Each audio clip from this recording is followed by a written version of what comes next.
For our next segment, we're happy to have Jesse Jantzen with us. He works with Beat the Streets Wrestling, a nonprofit that uses wrestling to help young people achieve their full potential. I'm excited to hear more about this. Welcome, Jesse. Thanks for having me. Nice to have you here.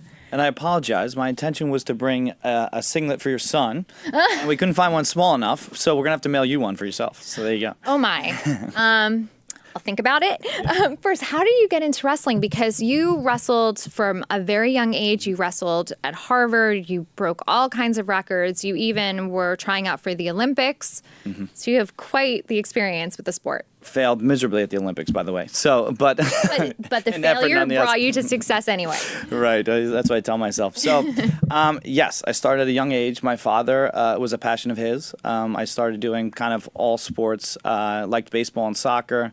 But wrestling is a funny thing. It's kind of like a hurt so good that you get obsessed because it's so emotional and painful to lose. So, like, it's hard to split time and do other sports. It just takes, like, 24/7, all year long dedication to be really good at it. I remember in high school, the young boys that would be on the wrestling team, and they would have to wear like these layers of sweatshirts and sweatpants and be careful what they ate just to weigh in. And it's incredibly taxing on the body, and the determination and the grit and just like you said, the blood, sweat, and tears that goes along with it. Right. It's one of those sports that you're like all in. Right. And I think that's why it provides you with such great life lessons in the world, right? Like whether it's being, the best athlete you can be, or student, or father, brother, sister, mother now, because women's wrestling is one of the fastest growing areas of our organization right now. So, how has wrestling impacted your life?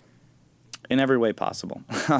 Whether it's the opportunity I had going to Harvard, obviously, I was a good student, but being a good athlete as well and being well-rounded was huge. Mm-hmm. That door was open because of that. In the business world, a lot of my network are former wrestlers that have these great ambitions in finance, the blockchain community, film, and it's just this close-knit group of guys that really want to help each other and have this like communal, suffering that we've all been through. This. You want to pass it on to the other generations. Well, we can just relate, but it's just a beautiful sport. Yeah. So tell us about Beat the Streets Wrestling and how it does help the younger generation. Yeah. So I think the cliche sports analogies, apply, right? So it's like, discipline, hard work, perseverance, overcoming adversity. But the way it's in our organization, we have mentorship programs, we have internships, and yes, we're teaching them hard work. But so like all those things, the ability to get a college degree, there's no other combat sport that allows you to get college scholarships. So 80% of our kids are minority kids from low-income families and broken homes or single parents. Mm-hmm. And, this could be the first kid in the generation of their family to go to college, and wrestling can help them. How can a student get involved? In our program? Yes. Yeah, just apply. I mean, we have 3,500 kids in our universe. We partner with 150 middle school and high school programs. They can go to beatthestreets.org. Mm-hmm. And we have coaches all over the city. So, yeah. And like you mentioned, this is a sport that is really seeing women on the rise. Mm-hmm. Girls can also participate in this charity as well. Yes.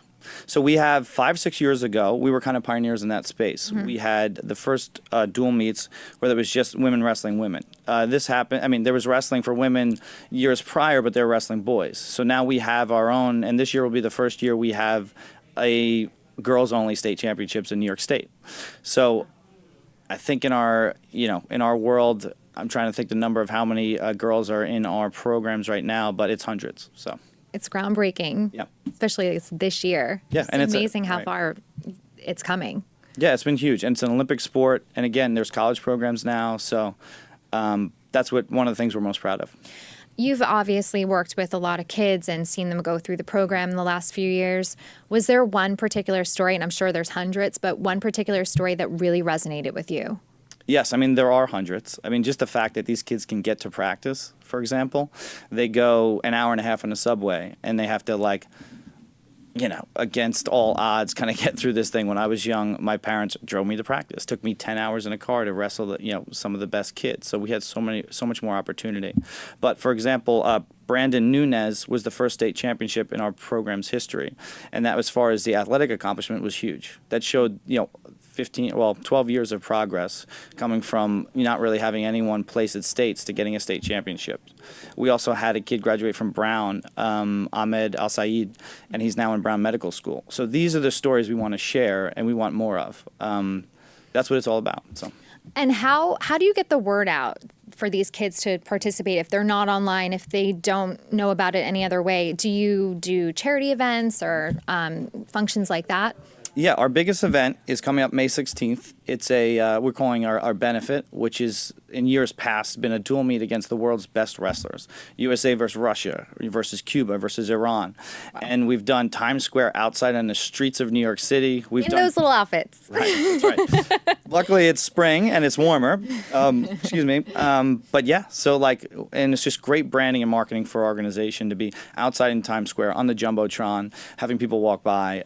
So this year it'll be at MSG in the theater and have it, temperature controlled. Right. So we don't have to worry about the rain this year for the first time in 10 years. So good. Be a little less stressful. Now, you could be participating in a lot of different charities, and you've chosen to really invest your time and your energy into this one. Why is it so important to you? Well, wrestling's been so good to me, and I want to give back. Without it, I wouldn't have gotten, my education. I wouldn't have had opportunity in the world of finance or even my film involvement. So it's all my close friends are former wrestlers. So I think that the life lessons you learn, you really can apply to be great at anything you do. So that's really, that's the reason. Will you impart one life lesson that you've learned through wrestling?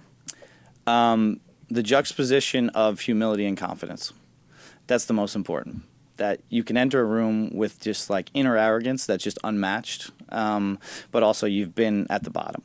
You've been literally. Yeah, literally. So I think that's important to have that, humility but confidence is the same thing. That'll serve you in anything you do. So great words, great advice, yep. Great organization. Like we said, if there are kids that are interested in it, they can check it out on the website. Thank you so much. Thank you. Come back soon. Of course.